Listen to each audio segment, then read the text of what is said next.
Hello, ഇന്ന് നമുക്ക് കാപ്പിയും ചായയും തമ്മിലുള്ളൊരു കഥ പറഞ്ഞാലോ? ഉയരം കൂടുന്തോറും ചായക്ക് നല്ല സ്വാദ് കൂടുന്നു ആരോ പറഞ്ഞു. അപ്പോൾ ഉയരം കുറഞ്ഞ സ്ഥലത്ത് നിന്ന് പറിച്ചെടുത്ത നല്ല പഴുത്ത കാപ്പിക്കുരു അത് നല്ല വെയിലത്തിട്ട് നല്ല പൊളിന്ന് ഉണക്കിയെടുക്കുക. അതിന് ശേഷം ഡ്രൈ ആയിട്ട് നല്ല പൊളിന്ന് വാർത്തെടുക്കുക. എന്നിട്ട് പൊടിച്ചെടുക്കണം.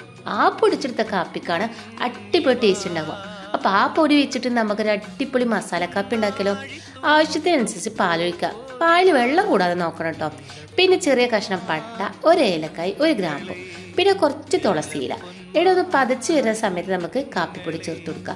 കാപ്പിപ്പൊടി ചേർത്തിട്ട് തീ പറ്റൊന്ന് കുറച്ചെടുക്കുക. ഇത് നല്ല പോലെ ഇളക്കി കൊടുക്കുക. അതൊക്കെ നല്ല കടന്ന് വേവണം കേട്ടോ. ആവശ്യത്തിന് മധുരം ചേർത്ത് കൊടുക്കുക. ഞാൻ ഇവിടെ പഞ്ചസാരക്ക് പകരം കുറച്ച് മിൽക്ക് പൊടി ചേർത്തിട്ട് എടി നല്ല പോലെ തിളച്ചതിന് ശേഷം വാങ്ങി ഒന്ന് കുടിച്ചു നോക്കുകയാണെ അടിപൊളി ടേസ്റ്റ് ഇല്ലേ. ഈ പനിൻ്റെ സമയത്തൊക്കെ ഇത് കിട്ടുന്നുണ്ടെങ്കിലോ പനി പമ്പ കിടക്കും കേട്ടോ. അപ്പോൾ ഇഷ്ടപ്പെട്ട ലൈക്ക് ചെയ്യാൻ, ഷെയർ ചെയ്യാൻ, സപ്പോർട്ട് ചെയ്യാൻ മറക്കല്ലേ.